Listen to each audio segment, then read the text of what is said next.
পাঠ করছি তাপসী দত্তের লেখা গল্প যষ্টি মধু। রমা, ও রমা, ওঠো। ভোরের ঘুমটা একটু পাতলা হয়ে এসেছিল। ডাকাডাকিতে ঘুমটা এবার ভেঙেই গেল। চোখ খুলেই হকচকিয়ে গেলেন রমা দেবী। এ কি, তুমি উঠে পড়েছ? শরীর খারাপ হলো নাকি? উল্টো দিক থেকে আসা প্রশ্নবাণে একটু বিব্রত বোধ করেন বাসুদেববাবু। আরে না না, শরীর খারাপ হতে যাবে কেন? ভাবলাম তোমায় আজ একটু বেডটি দিই। এই দেখো না, গরম গরম চা করে এনেছি, নাও ধরো। মোলো যা, কর্তার দেখছি বুড়ো বয়সে ভীমরতি হয়েছে। কোনো দিন দেখেছ আমায় বাসি মুখে চা খেতে? তাও আবার বাসি বিছানায় বসে? হরি হরি, আমায় শেষ বয়সে ধর্মনাশ করবে নাকি গো কর্তা? এত চড়ছ কেন গিন্নি? আজ দিনটার কথা বেবাক ভুলে গেলে? কোথায় ভালোবেসে তোমায় চা খাওয়াতে এলুম, আর তুমি কিনা সকাল সকাল মেজাজখানায় বিগড়ে দিলে। আজ কি? একটু ভেবে নিয়ে। ও দেখেছ, এক্কেবারে ভুলে গেছিলুম। দাঁড়াও, কাপড়খানা বদলে মুখ ধুয়ে আসি গে। সলজ্জে হেসে বিছানা ছাড়েন রমা দেবী।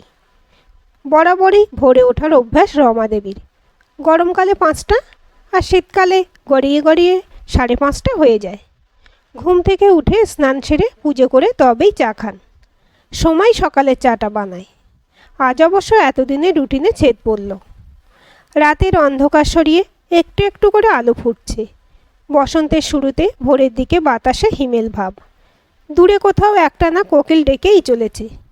গায়ে চাদরটা জড়িয়ে বেতের চেয়ারটা টেনে বাসুদেববাবুর পাশে এসে বসলেন রমা দেবী। চা তো জুড়িয়ে গেল, গরম করে নিয়ে আসি? না থাক, তুমি চা করে দিয়েছ, এই ঢের। আজ না হয় ঠান্ডা চাই খাই। কয়েকটা মিনিট নীরবতায় কেটে গেল। বাসুদেববাবুই নীরবতা ভাঙলেন। তোমার দেখতে যাওয়ার দিনটা তোমার মনে আছে রমা? তা আবার মনে থাকবে না? স্কুল থেকে ফিরে আমি বাড়ির উঠোনে কিতকিত খেলছিলুম। সেই সময় বাবা, জামাইবাবু আর তুমি এলে। কথা শেষ না করেই 15 বছরের কিশোরীর মতো খিলখিলিয়ে হাসতে থাকেন রমা দেবী। বিমোহিতের মতো নিজের স্ত্রীকে দেখেন বাসুদেববাবু। জানো রমা, আজও তুমি হাসলে তোমার ওই টোল পড়া গালের দিকে তাকিয়ে আমার হৃৎপিণ্ডের ধুকপুকানি বেড়ে যায়। ডান হাত দিয়ে রমা দেবীর হাতটাকে চেপে ধরেন বাসুদেববাবু। রমা দেবীও সলজ্জ মুখে বাসুদেববাবুর হাতের উপর হাত রাখেন। মা, পুজো হয়ে গেছে, চা খাবেন তো? শ্বশুর শাশুড়িকে কিছুটা অন্তরঙ্গ অবস্থায় দেখে ছিটকে বেরিয়ে যায় সোমা। ছি ছি ছি ছি, এখন আমি বৌমার সামনে মুখ দেখাবো কী করে? লজ্জায় লাল হয়ে যান রমা দেবী। ঘটনার আকস্মিকতায় বাসুদেববাবু চুপ হয়ে যান। ঘরে ঢুকে হেসে কুটুপুটি হয়ে যায় সোমা। স্ত্রী কেমন হাসতে দেখে অবাক হয়ে যায় দিব্যেন্দু। কি হলো, সকাল সকাল এত হাসছো কেন? গরম পড়ার আগেই মাথা টাথা খারাপ হয়ে গেল নাকি? মাথা খারাপ হবে কেন? তোমার বাবা মা। আবারও হাসি। কথা আর বলা হয় না। কি হয়েছে আমার বাবা মায়ের?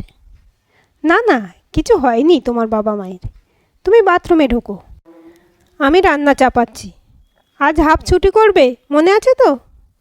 তাতাই বোধহয় আজ ইউনিভার্সিটি যাবে না। কাল অনেক রাত অবধি পড়েছে, বেচারা এখন একটু ঘুমুক, বেলায় ডাকবো। কথাগুলো বলে দ্রুত রান্নাঘরের দিকে চলে যায় সোমা।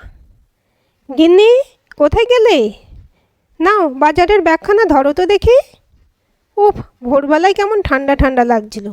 বেলা বাড়তে না বাড়তেই গরমখানা পড়েছে দেখো। তার উপর বাজার আগুন। বুঝলে গিন্নি, আজ একটা মনোমতো জিনিস পেয়ে গেলুম বহুদিন বাদে। কি পেলে গো?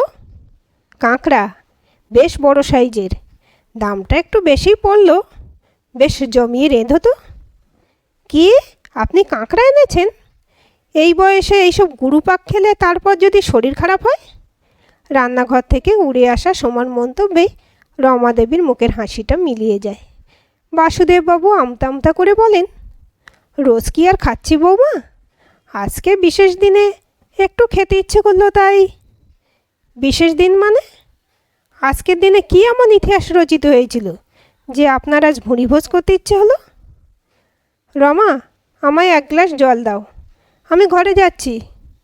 বৌমার ব্যবহারে একটু মনক্ষুণ্ণ হলেও আর কথা না বাড়িয়ে ঘরে চলে যান বাসুদেববাবু। রমাদেবীও চুপচাপ রান্নাঘরে চলে যান। সোমা পারতপক্ষে শান্ত স্বভাবের মেয়ে। 22 বছরের বিবাহিত জীবনে কোনো দিন কোনো কটু কথা শ্বশুর শাশুড়িকে বলেনি। শাশুড়ি বউয়ের বন্ডিংটা খুব ভালো। আজ আদরের বৌমার এমন ব্যবহারে রমাদেবী মনে মনে বেশ আহত হলেও মুখে কিছু বললেন না। এতদিন ধরে রমাদেবীর কথাই ছিল শেষ কথা।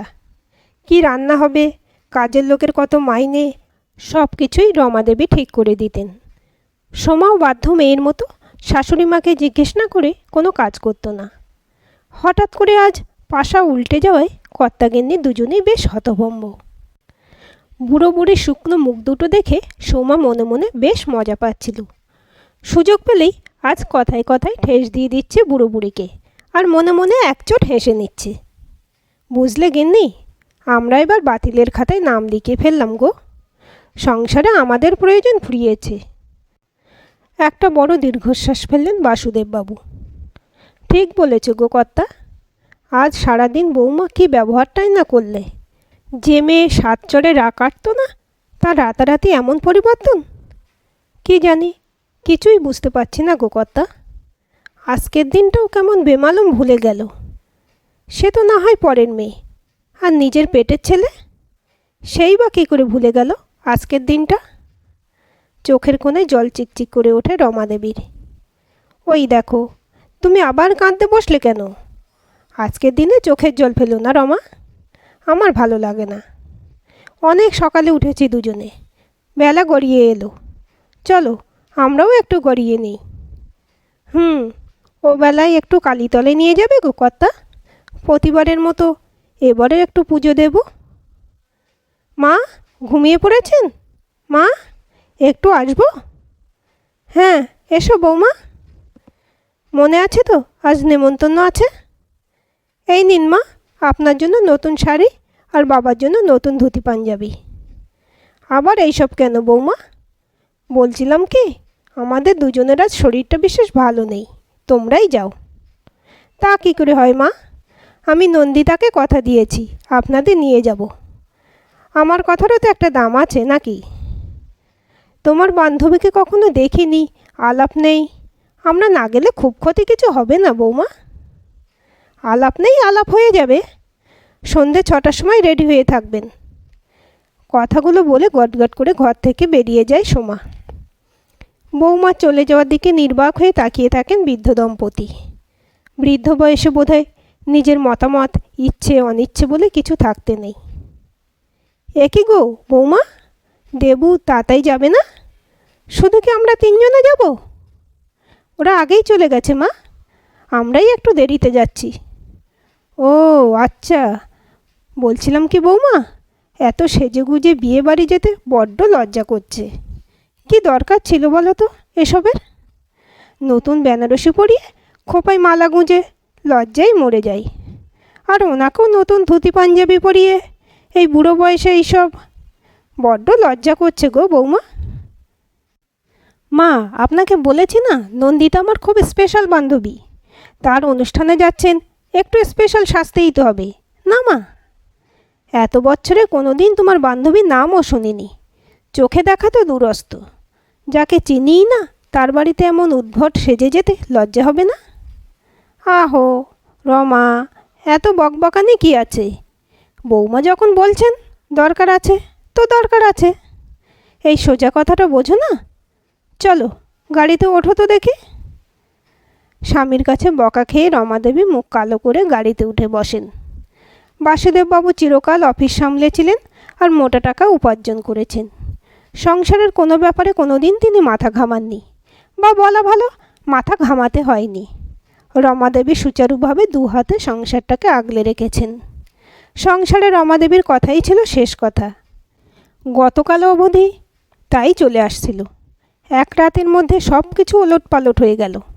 যে কর্তার উপর এতকাল তিনি ছড়ি ঘুরিয়েছেন, সেই কর্তাও আজ তাকে ধমকানো সাহস করলেন।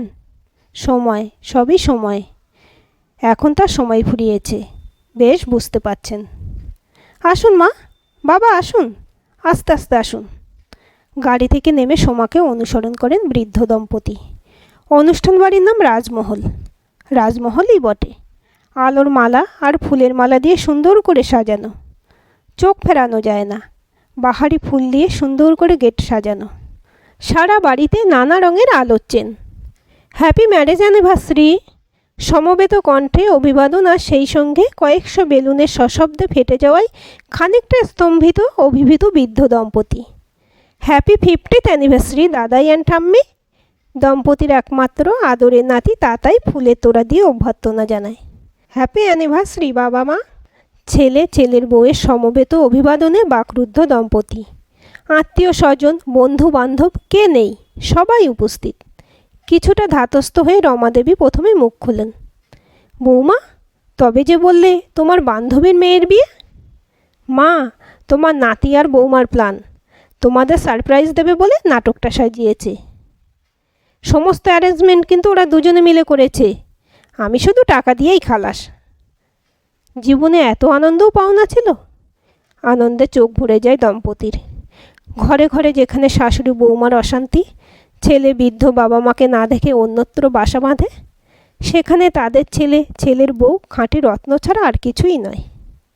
কই রে মা, আয় একবার আমার কাছে। আদরের বৌমাকে কাছে ডেকে তার কপালে স্নেহের চুম্বন এঁকে দিতে থাকেন রমাদেবী। ও ঠাম্মি, মাই বুঝি সব, আমি বুঝি কেউ নই? আমিও তো অনেক খাটাখাটুনি করেছি নাকি? ওই দেখো দাদুভাই, রাগ করছো কেন? তোমরাই তো আমাদের সব। এসো, কাছে এসো। সারা জীবন আপনাদের ছায়ে থাকতে চাই মা। আপনারা সুস্থ থাকুন, আমাদের মাথার উপর বটগাছ হয়ে থাকুন, ব্যাস এইটুকুই শুধু চাওয়া। জীবনের শেষ প্রান্তে এসে আবার নতুন করে বাঁচার ইচ্ছে জেগে ওঠে দুটি প্রবীণ মানুষের মধ্যে। এত সুখ জীবনে, সব কিছু ছেড়ে কি আর চলে যাওয়া যায়? হয়তো এই সুখ আনন্দই মানুষ দুটোর আয়ু বাড়িয়ে দেবে বেশ কয়েকটা বছর। সংসার, সন্তান, সন্ততি নিয়ে ভালো থাকুন বাসুদেববাবু, রমাদেবী। আজকের এই গল্পটি আপনাদের কেমন লাগলো কমেন্ট করে জানাবেন। ভালো লাগলে অবশ্যই একটা লাইক দেবেন আর চ্যানেলটি সাবস্ক্রাইব করে সাথে থাকবেন।